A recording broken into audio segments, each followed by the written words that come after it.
What's up, guys? It's Lord Botha here with another video, and listen, I don't like to get specifically political on this channel. Typically, when I'm talking politics, we're usually talking about agenda-driven stuff that's pushed into movies, television, video games. And we typically talk about how that is bad, why we shouldn't be infusing modern politics, and how that's divisive and shouldn't be a part of our art and media as we observe it, how it turns viewers off, and why they don't respond well to those storylines. But another time we need to address politics is when it specifically addresses us, the gamers, the nerds, the geeks, etc. And it seems like the Kamala Harris-Tim Walz campaign has decided it specifically wants to try to address us. By the way, I'm not shy about putting my politics out there. If this is the first video you see from me, just to let you know right now, I'm somewhere between traditional and libertarian conservative. I'm a Trump supporter, I'm anti-DEI, I'm anti-wokeness, etc., etc. But here's the thing, none of that personal stuff should really matter. What matters is the coverage and how we as gamers and consumers of media respond to it, while also occasionally giving my personal opinion about these things. Which, some of that, yes, is based upon my political and philosophical views on life.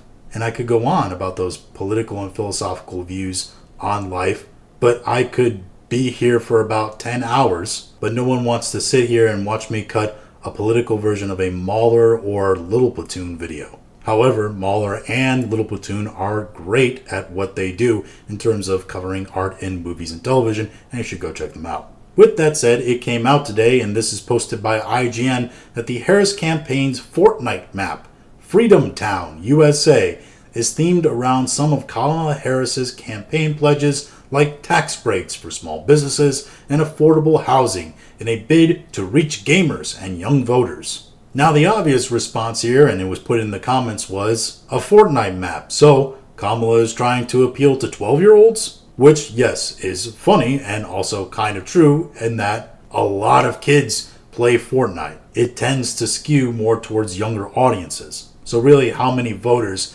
can you pick up as gamers playing Fortnite? Unless you're trying to pick up Jeremy Bryan's vote, which I don't think you're going to get. It's really encompassing of the Harris campaign and their attempt to appeal to gamers. Just the other day, we had Tim Walz playing Madden with AOC. And this was the literal look of the view he was streaming from. First off, where is his keyboard? Others have mentioned that the controller doesn't even look turned on. This is also the saddest backdrop of anybody streaming other than maybe myself, but I'm a tiny YouTuber nobody with about 230 subscribers, which thank you all for subscribing, and not a massive vice presidential political candidate.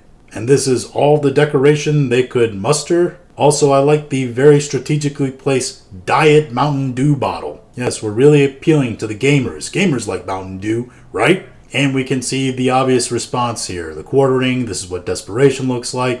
Savvy says, bro, cam girls put more effort into their bait picks. Josiah, fakest pick I've ever seen. Quarter Black Garrett with the classic LeBron James, always at the start of some book. It's almost like he never reads them.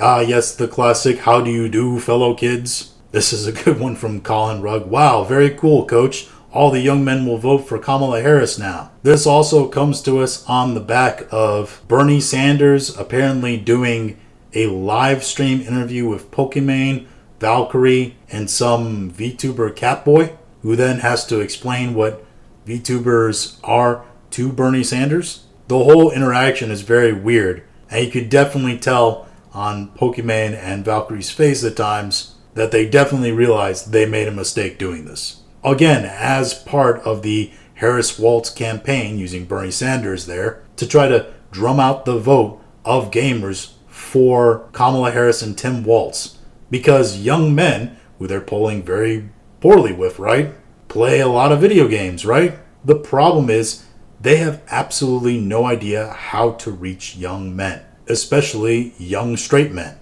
especially young straight white men, because their whole campaign and political agenda and identity is about appealing to the exact opposite of those people. To put it quite plainly, they don't have anybody around them that knows what's popular to young straight men. And the reason why Donald Trump is doing things that are way more appealing to that demographic in terms of gamers, streamers, comedy, all of that, is because he has in his camp at least one young straight man, his son, Barron. Because apparently it's Barron who is the one that is advising Trump on what podcasts to go on, who to talk to, who are the guys in the space to be looked at, and whose shows to go on. That's why Trump knows that he has to go on Flagrant. He knows that he needs to talk to Theo Vaughn and Joe Rogan, of course. He knows that people like this and Aiden Ross and all of them are popular because he has somebody around him who probably consumes their content.